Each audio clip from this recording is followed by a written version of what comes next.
কামরুল ইসলাম একটি স্কেচ এঁকেছিলেন 1990 সালে, বিশ্ব বেহায়া খপ্পরে বাংলাদেশ। আপনাদের নিশ্চয়ই অনেকের মনে আছে। অসংখ্য ছাত্রদের জীবনের বিনিময়ে, অসংখ্য ছাত্রদের রক্তের বিনিময়ে সেই স্বৈর শাসককে বাংলাদেশ থেকে বিতাড়িত করা হয়। কিন্তু দুর্ভাগ্য হলো সত্য, সেই আন্দোলনে যারা জীবন দিয়েছে এবং যারা বিভিন্নভাবে ক্ষতিগ্রস্ত হয়েছে তাদেরকে কোনোভাবেই এই রাষ্ট্র স্বীকৃতি দেয় নাই বা তাদের সেই রকম মূল্যায়ন করা হয় নাই। যেটা আপনারা লক্ষ্য করছেন, 2024 সালে জুলাই আগস্টে যে আন্দোলন সংগঠিত হয়েছে, আমাদের দেশের এই সন্তানেরা ছাত্র জনতার আন্দোলনেই মূলত দীর্ঘ 15 বছর ফ্যাসিস্টকে এখান থেকে উৎখাত করা সম্ভব হয়েছে।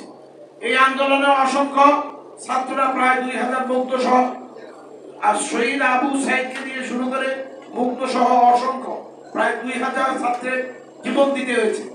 অসংখ্য মানুষের রক্ত ঝরেছে, প্রচুর ছেলেরা এখনো হাসপাতালে কাতরাচ্ছে।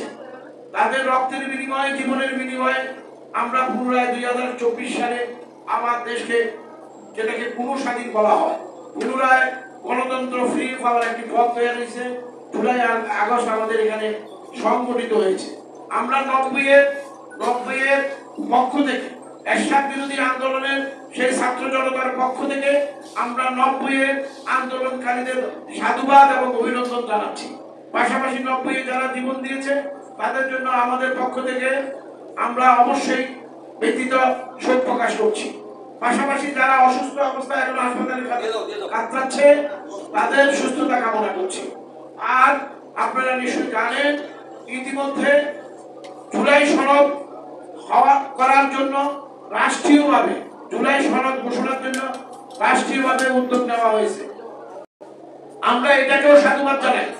কিন্তু দুর্ভাগ্য হলো সত্য, আমরা যেই কারণে আজকে একত্রিত হয়েছি, এই ধরনের একটি সংগঠন করতে বাধ্য হয়েছি, সেটা হলো জুলাই সনদে মূলত 90-এর সেই এরশাদ বিরোধী আন্দোলনের ইতিহাসগুলো উঠে আসে। যেইভাবে 90-এ ছাত্ররা জীবন দিয়েছে, যেইভাবে 90-এ একটি ঐতিহাসিক পটভূমিকা তৈরি করা হয়েছে, দুর্ভাগ্য হলেও সত্য, সেটাকে এখনো এই জুলাই আগস্টের সনদে সেইভাবে তুলে ধরা হয় নাই বলে আজকে আমরা আবার আপনাদের কাছে হাজির হয়েছি। 90-এর অসংখ্য ছাত্র নেতারা এখনো জীবিত আছেন। ঢাকা বিশ্ববিদ্যালয় সহ, ঢাকা কলেজ সহ, জগন্নাথ কলেজ সহ, ইডেন কলেজ সহ, বাংলাদেশের জাহাঙ্গীরনগর বিশ্ববিদ্যালয় সহ অসংখ্য ছাত্র নেতারা এই ধরনের একটি সংগঠন করার জন্য প্রস্তুত, যে আমরা 90-এর প্রাতিষ্ঠানিক ঘোষণা চাই। 90-এ যারা আত্মত্যাগ করেছে তাদের সরকারের পক্ষ থেকে স্বীকৃতি চাই। ঠিক তেমনি ভাবে জুলাই আগস্টের আন্দোলনকারীদের স্বীকৃতি দেওয়ার বন্দোবস্ত করা হচ্ছে। আমরা আজকে সরকারের কাছে দাবি জানাবো, 90-এর স্বৈরাচার বিরোধী আন্দোলনে সেই সমস্ত ছাত্র নেতাদেরকে যারা জীবন দিয়েছে, যারা বন্ধুত্ব বরণ করেছে এবং যারা বিভিন্নভাবে ক্ষতিগ্রস্ত হয়েছে এবং যারা আন্দোলন করে সফল হয়েছে, তাদেরকে স্বীকৃতি দিতে হবে। আমরা এই দাবি নিয়ে মূলত আজকে এই অপরাজয় 90 নামে একটি সংগঠনের আত্মপ্রকাশ করছি আপনাদের মাধ্যমে। 90-এর চেতনাই হলো স্বৈরাচারের বিরোধী, 90-এর চেতনা হলো গণতান্ত্রিক প্রক্রিয়া এই দেশে প্রাতিষ্ঠানিকভাবে লাভ করুক। একমাত্র 91 সনেই গণতান্ত্রিক প্রক্রিয়া এই দেশে প্রতিষ্ঠিত হয়েছিল। পরপর অনেকগুলি নির্বাচনে গণতান্ত্রিক চর্চা অব্যাহত ছিল। পরবর্তী সময়ে স্বৈরাচার এখানে বাসা বাঁধে।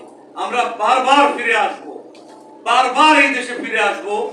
যখনই কোনো স্বৈরাচার মাথাচাড়া দিয়ে উঠবে আমরা রাস্তায় নেমে যাব। আমরা 71-এর রূপে, 90-এর রূপে, 24-এর রূপে আমরা ফিরে আসব।